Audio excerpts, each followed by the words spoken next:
ራስህ የገዛህላት ስጦታ ነው። ደግሞ ስጦታ ስትሰጥ ይሄን አክል መጠራጠሩ ለምን አስፈለገ?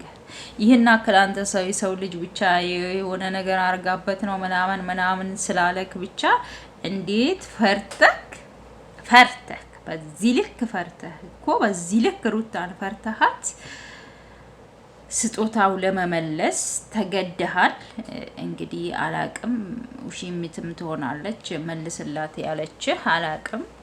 ግን እንደኔ የልጅህ እናት እስከሆነች ድረስ የሰጠችህን ስጦታ መመለስህ ተገቢ ነው፣ ትክክል ነው ብዬ እኔ በፍጹም አላምንም።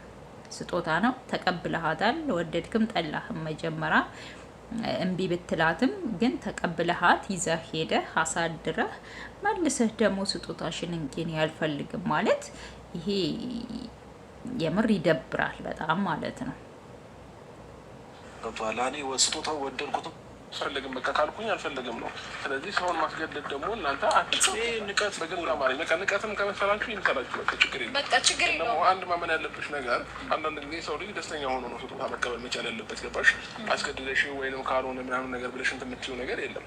ስለዚህ እኔ ካላመንኩበት እኔ ካልፈለኩ ወይ ደግሞ ምን ያለው እሱ ነው እዚህ ወርቅ ኤፍሬም ምንም አለው ካላችሁ ምን ሆናችኋል? ምን ያለበት ምን አይችልም ነው የሚባለው ነው አስተሳሰብ ነው። አይደለም አልቀበልም አባባል እንደዛ ነው የሚያስመስለው። በቃ እኔ ካላመንኩበት ካልፈለኩኝ ማንም ሊያስገድደኝ አይችልም። ገባ? ስለዚህ ደግሞ ይሄንን ነገር እኔ አልፈልግም እኮ አንዴ አድርገው እስቲ ነው እኔ አልፈልግም እኮ አልኩ። ኤፍሬም ለምን ተከታተለኝ እንትን እያለ ነው ይፋሶ ነገሮች። ስለዚህ ባክታገኝ ደስለኛል። ተከታተል ደግሞ ሩታ እንዴ ግን እዚህ ጋር የፋየም እኔ መከራከሩ በጣም ገርሞኛል። ቤተሰብ ማለት ነው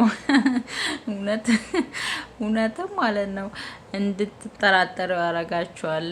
ማለት ምን ነው ሀብሉ ፈራሃው ምን ነው ሌላ ነገር ያለበት መሰለ ምናምን ሲል እንግዲህ ምን ነው ምን አለበት ምን እንትን ያለበት እንትን አይፈራም አሉ ብሎ ተረታ። አብርሽም በነገራችን ላይ እንዲህ በግድ አርግ ማለት የለባችሁም። የአብርሽ መመለሱ ስተት ሆኖ ሳለ እናንተ ደግሞ በግድና አንገትህ ላይ አድርገው አንዴ አድርገውና ታወልቀዋለ ምናምን። ይሄ እውነትም ሌላ ነገር ነው የሚያስመስልባችሁ የፋና ሩታ ማለት ነው።